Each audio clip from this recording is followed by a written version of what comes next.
In a recent video, I introduced you to a friend of mine called Doug, who earlier in 2021 scaled up his no-dig setup in order to produce more food and become more self-sufficient. In this video, we're going to follow that up and look at the soil test results from the sample that he took after the little tour of his garden. We are going to look at the soil chemistry results and the soil microbiology results, and I'm just going to give a brief overview, see if there are any highlights or things that stand out before in another video we actually speak to Doug himself. Now, for those just tuning in, I will put a link to that first video somewhere in the description or on the end sequence of this video. But for those that have seen that video, just to remind you, Doug, at the beginning of this year, scaled up everything he was doing. Earlier in lockdown in 2020, he'd become familiar with the concept of no-dig, so a no-tillage system, zero disturbance of soil, using those principles to scale up the growing of his own fruit and vegetables. And that's been going really well. Beginning of 2021, he moved it up a level, and that is when he and I began speaking about his soil health. Now, in video one, Doug gave us a quick tour around his garden. Again, I'll put a link to that somewhere in the description on this video.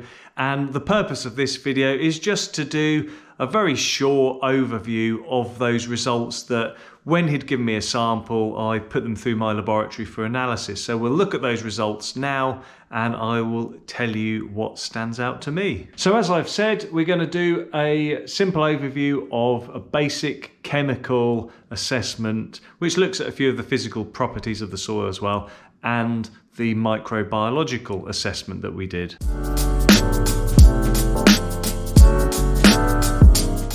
Now, Doug actually hand-delivered these samples to me.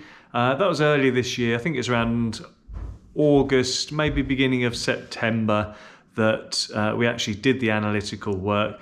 And in this video, we're going to look at the actual test reports together. But before we get stuck into that, if you like videos that give you hints, tips, and information about how to optimize your soil to get healthier, tastier food, then do consider subscribing to the channel. And if you enjoy this video, please give it a like, thumbs up. That really does help me out. But for now, let's get stuck straight into the chemistry results. So here they are.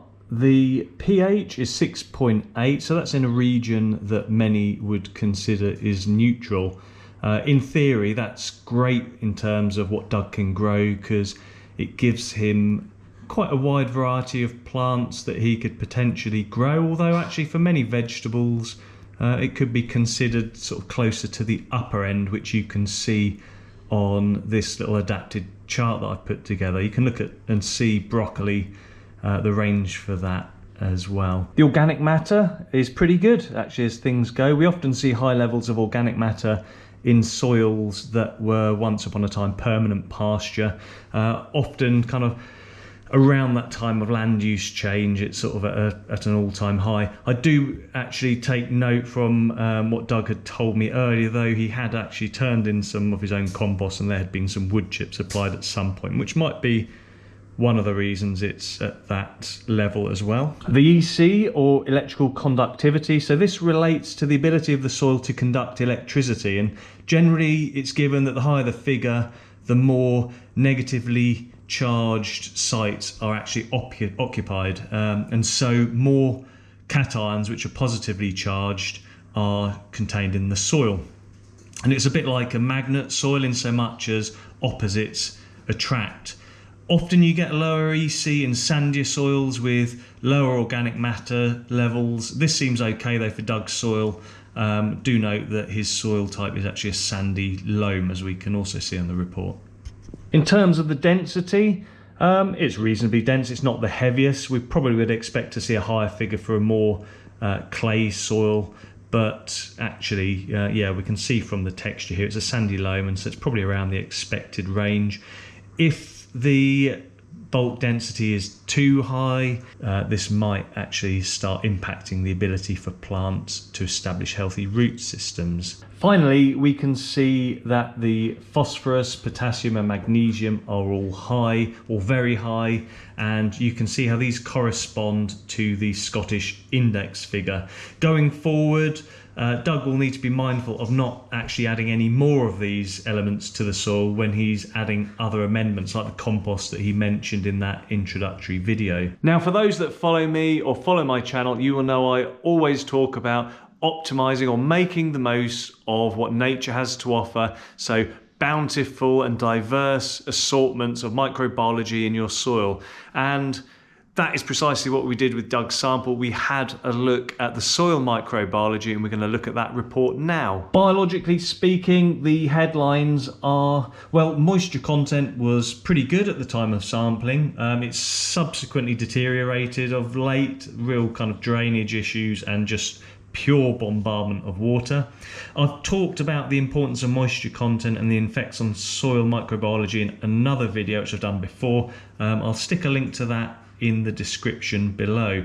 But in short, too much water is bad because it deprives oxygen from the air-loving, air-breathing organisms, and not enough water inhibits their ability to function. In some cases, actually cause them to die as well. So unfortunately, after moisture content, it's all a little bit downhill really. The total bacteria population is at the lower end. The total fungi is very low.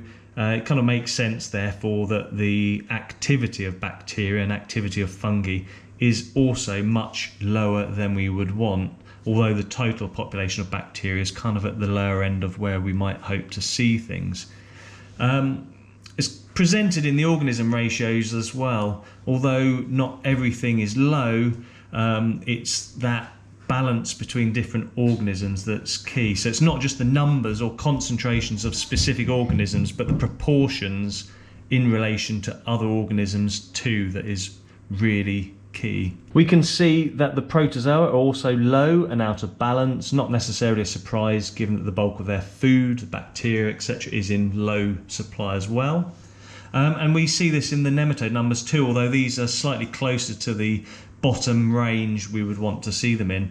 And if we look at the proportions of nematodes, in fact, we can see that these are predominantly made up of bacterial feeders. Not really surprising when we consider that these are the most abundant organism in that first trophic layer of organisms. So because of all of this, we can see that there is a pretty low natural capability for natural cycling of nutrients like nitrogen in the soil, and I definitely think that there are room for improvements here.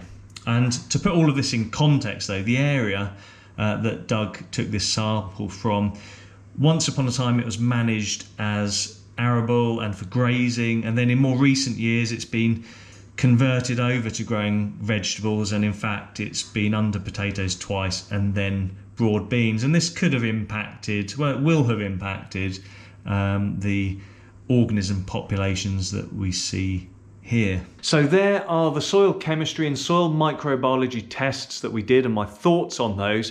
In all honesty, in order to get more value out of these results, we're really going to need to speak to Doug and understand a little bit more about his intentions, what things he's already thinking of in terms of how to manage or improve his soil, and we can use that information in conjunction with the results that we've taken in order to help him make some improvements and perhaps a step closer to that step change for total sustainability that he's looking for. So we will do that in another video. So if you're not subscribed to the channel, click the notification bell and then you will be alerted when that video drops. For now though, that wraps this video up. I hope you enjoyed it. If you did, please give it a thumbs up and I look forward to seeing you in the next video.